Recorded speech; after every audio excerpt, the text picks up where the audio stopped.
What's going on, everyone? Welcome back to the channel. Today, I'm mainly just talking about MAGA and the whole situation that's going on with Donald Trump and the GOP, the Republican Party. Yeah, I'm driving back from the job site right now. I thought it'd be a good idea to just hop on here, air some of my thoughts and what I think the future of the GOP is going to be. It's going to be very messy. I think the 2026 midterms is going to be a very messy election. This election cycle is not going to be good for the Republicans. When you look at what happened with like the Jeffrey Epstein stuff, Trump was basically saying about Epstein, if you don't support me on covering it up, then I don't want your support anymore. That alone alienated probably 5 to 10% of MAGA entirely, including myself. I actually probably would have considered myself a MAGA supporter back then. I was a very big Trumpy. I liked Trump a lot. I thought like the idea of what Trump could have been, I loved what he campaigned on, what he promised in 2015. I viewed, maybe it's just because of what happened the last 4 years prior to that, but under Trump in the first term, I thought it was a great time. I was pretty young though, to be fair, comparing, Biden to Trump. But when honestly you look back on it, so Donald Trump created the COVID vaccine. Not a lot of people even know about that, but he did. More failures that we've seen is him promising the wall, the Mexican wall, to be built. He also said that Mexico would pay for it, but we haven't seen anything of the sort. And obviously that is kind of a lofty goal to have them pay for the wall, but realistically, if he wanted to use tariffs as a way to do it, I think he could threaten them in doing that. But no, we haven't gotten the wall. We haven't gotten mass deportations, which is another one that he campaigned on. We haven't gotten a lot of stuff. And, especially with the whole Minnesota situation, had to pull out of Minnesota entirely. That's a complete failure. He's a no new war president, and he's gotten us involved with an Iran conflict twice, Venezuela once. Although the Venezuela one and the 12-day war were both quick, there's still conflicts that you wouldn't really think a no new war president would do. On top of that, he was supposed to be the affordability president. He said that he was going to make housing affordable again, make groceries affordable again. And we've seen with the Strait of Hormuz now being closed, everything is skyrocketing up. He keeps saying this short-term pain for long-term gain. I don't agree with that at all. Who's getting the long-term gain? That's my question. Is it the American people, or is it a foreign government who's getting the long-term gain? That's my question. The American empire is falling as we know it. Our whole future that we are going to have is not going to be anything like the present unless we act now. That's something that I really think we need to do, is act now. I really thought that Trump was going to be the savior. I thought he was going to be the guy, but clearly he's proven he cannot be the guy for the GOP, for the American First party, I guess. But yeah, he is not the guy, which is the problem. In 2028, a guy like J.D. Vance cannot win. Obviously, he's a part of this whole MAGA administration. And being a part of the MAGA administration just shows you straight up he's a part of the corruption that we've seen. If this administration couldn't do any of its promises like it promised, then how can we hope that his administration would do the same? It's kind of like the same idea that I have with Kamala Harris. Obviously, I disagree with her on almost everything. But if she's trying to say we need change, but she was a part of the problem being the vice president under Biden. So I kind of think it's the same thing with J.D. Vance.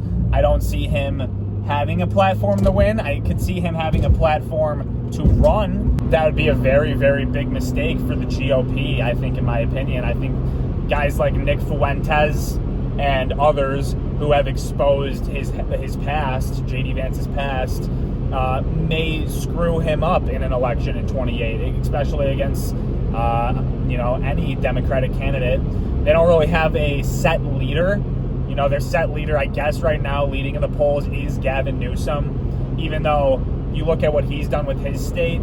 Kind of the same with Kamala. You see what they've done with the state of California. and I can't imagine they would do any better with the rest of the continental United States. But, J.D. Vance has that Rust Belt appeal. He's an Ohio-born native, actually, Ohio native. And, on the other hand, you have a guy like Marco Rubio, who he's another guy that I do not want in, the presidential election. If he's the GOP candidate, you already know what you're going to get out of him. He's done as a Secretary of State, he's done a pretty good job for the stuff that the administration wants him to do. One of the main problems I have with Marco Rubio is what you're going to get out of him. He's a neoconservative. He's also, along with Vance, a pro-Israeli candidate, which I think almost every candidate that we're going to get will be. But, that's something that I think in 2028 is going to be a very big talking point, is how they're going to handle the relationship between the United States and Israel. He's a very big friend of Mariel Adelson. Sorry. Very, very close friend, and she is inside of his pockets, quite frankly. So we know what we're going to get out of Vance, basically a Palantir puppet government, in my opinion. You know what you're going to get out of Marco Rubio. God forbid Donald Trump Jr. or someone like that got in, we would be, the GOP would not win. There's no way a Trump Jr. campaign would work. So what do you have? What do you have left? It really cannot be a populist, in my opinion. I don't think a populist would work. It is a prime time for a populist to come in, but I don't think after what Trump did, a populist can win. So you can't have a populist.